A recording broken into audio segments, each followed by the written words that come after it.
He never expected anyone to notice him, not after the divorce, not after becoming a single dad struggling to balance life and loneliness. But the night his 30-year-old neighbor stepped closer, looked him dead in the eyes, and softly said, "If you want to look, just ask," he froze. He didn't know she wasn't teasing him. He didn't know she had been waiting for him. And he definitely didn't know that what happened next would change both their lives and his daughter's forever. Daniel had lived in the quiet apartment complex for 6 months, but it already felt like 6 years. Being a single dad wasn't the part that exhausted him, it was being alone. Cooking, school runs, late-night fevers, reg reminders, the endless rotation of responsibilities, everything lived on his shoulders. His daughter, Emma, was his world. She was 7, bright, gentle, and too wise for her age. Divorce had forced her to grow up faster, and Daniel hated that. Every night, he tucked her in, looked at her small sleeping hands, and silently promised to be better, work harder, stay strong. But some nights, the silence in the apartment felt too heavy. Too empty. Their neighbor across the hall, Maya, was an unexpected presence.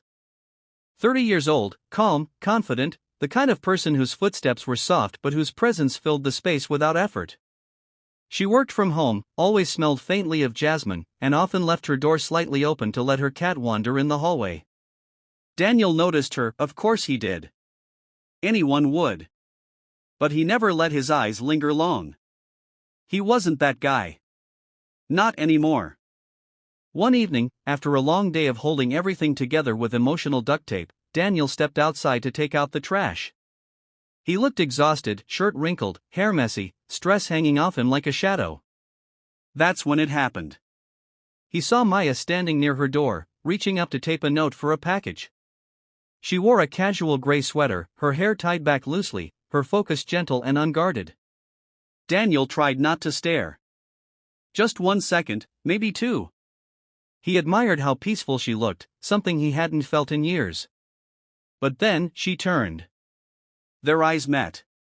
He panicked, looked away instantly, pretending to tie his shoe even though it didn't need tying.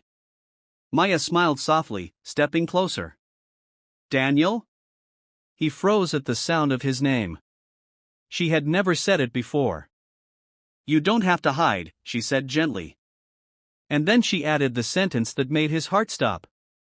"If you want to look, just ask." He blinked, confused, flustered, unsure if he heard her right. But Maya wasn't flirting. She wasn't mocking him. She wasn't playing games. She had seen the exhaustion behind his eyes.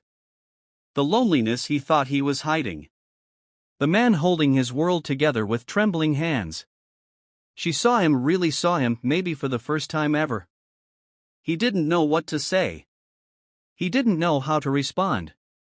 All he managed was a quiet, shaky breath as the world around him went still. Maya whispered, "I'm not someone you have to be scared of." And for the first time in a very long time, Daniel felt seen. The next morning, Daniel expected things to be awkward, how could they not be? But when he opened his door to take Emma to school, Maya was already in the hallway, feeding her cat. She smiled. Calm. Normal. As if nothing unusual happened. "Morning," she said warmly. Daniel nodded back, still unsure how to act around her. Emma tugged his hand. "That's Luna's mom," she whispered loudly, pointing at the cat. Maya laughed softly. "I guess that makes me a parent too." Emma instantly liked her. Children always sensed kind people quickly. Over the next few days, Maya found small ways to connect with Daniel without overwhelming him. Sometimes she left homemade muffins outside his door. Sometimes she offered to help carry groceries. Sometimes she simply said, "Rough day," when she saw him dragging himself home after work. Daniel slowly noticed things. Maya listened. Maya cared. Maya wasn't judging him, she was understanding him. One rainy evening, Emma got sick. Daniel panicked, the fever came fast, and his car wouldn't start. He stood in the hallway, holding his trembling daughter, trying to figure out what to do. Then Maya opened her door. "Daniel? What happened?" He explained, voice breaking from stress and fear.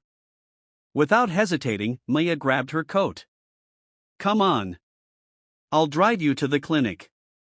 It wasn't just the help, it was the way she held Emma's hand in the back seat, comforting her, whispering small jokes to distract her from the fever. Daniel saw something he didn't expect. Maya wasn't just compassionate. She was steady, reliable, present.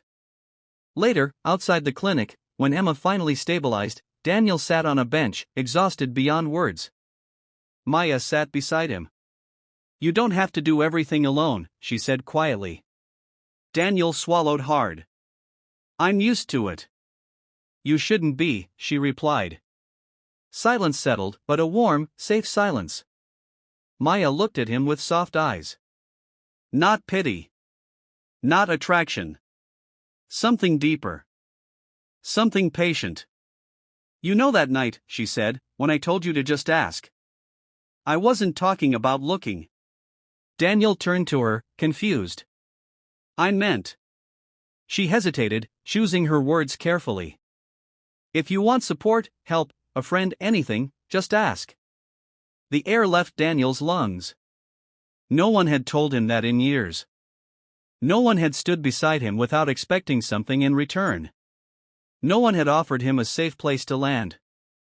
He didn't say anything, but his eyes glistened. Maya placed a gentle hand on his arm. "Daniel, you're allowed to lean on someone too." For the first time, he believed it. And for the first time, he realized. Maybe Maya wasn't just a neighbor. Maybe she was the person who would help him rebuild the parts of himself he had forgotten.